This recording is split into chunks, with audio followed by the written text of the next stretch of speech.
I want to mention the number one rule of investment. Actually, it's more like the number zero rule of investment, because you ought to know this before you even think about investment, which is you got to know what makes yourself tick psychologically. I was just ordering some coins on my favorite coin dealer, AppMax, American Precious Metals Exchange. And the website has this quirk that used to drive me nuts and cause me to do things that are suboptimal.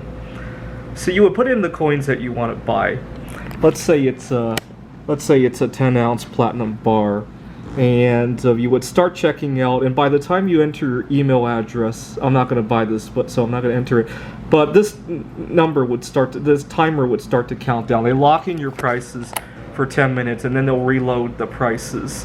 And that used to drive me nuts. I would see that, and I would misspell my address, or I would type something wrong, or more importantly, I would forget to comparison shop and get a rotten deal out of the coins that I was buying, right? All because I thought I was trying to beat the clock on that. And the truth is that even if the 10 minutes did expire, it would just update whatever price it was. It might even be a better price, right? But I see that number tick down, and I just get nervous and all that. And that's why I decided, I'm recording this on Sunday, that's why I decided to buy the coins on Sunday morning, so I could ignore that timer, right? The price of the precious metals is not going to change. And actually, I decided to ignore that number and take my time in comparison shop, and the 10 minutes didn't even expire. I was actually wanting to see what would happen when the 10 minutes expired in terms of the user interface, just so I could be less worried about it in the future, and it didn't expire. But it was important that I knew myself that maybe I should do the shopping on a Sunday morning to avoid some of these hiccups, right? It kind of reminds me how Dave Ramsey is famous for saying how personal finance is more psychological than math, right? I actually disagree. I think it's more math, but with psychology kind of flavoring it a little bit. I kind of disagree with him. I do a lot of math, technical analysis, astrology, and all that. And certainly if I were paying off debt, I would pay off debt with the higher interest rate first, because I know I can handle that. I don't get nervous about... well, there is one tick that bothers me, though.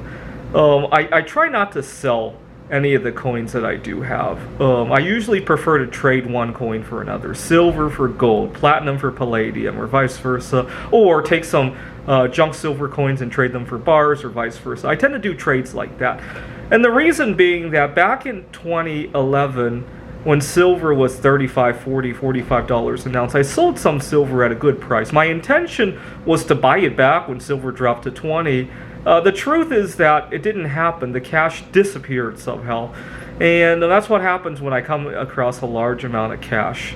Kind of reminds me of how dangerous it is for some people to win the lottery, especially at the age where I was doing this, right? I was 23, 24 years old at the time. Today I could probably handle that a little bit better, but even still, it just makes the accounting a whole lot messy, right? Let's do an example.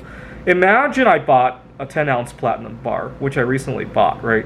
And imagine palladium falls relative to platinum over the coming years, and eventually I trade that 10-ounce platinum bar for 20 ounces of palladium, and now I hold on to that palladium until we hit another year like this year, and I trade it for 30 ounces of platinum, right? It just makes the accounting a whole lot simpler, right? If I sell and I wait, I forget which money came from the platinum, which money came from additional investments that I make out of my income, which money that I might have inherited from a family member who passed away. It just gets it makes the accounting really, really confusing. I'd rather say, wow, out of an investment I made when I was 35 years old buying 10 ounces of platinum, now it's 1,000 ounces of platinum, right? I'd much rather be able to cleanly do it that way. But that's a quirk of mine, right? Some people might find that more confusing, right?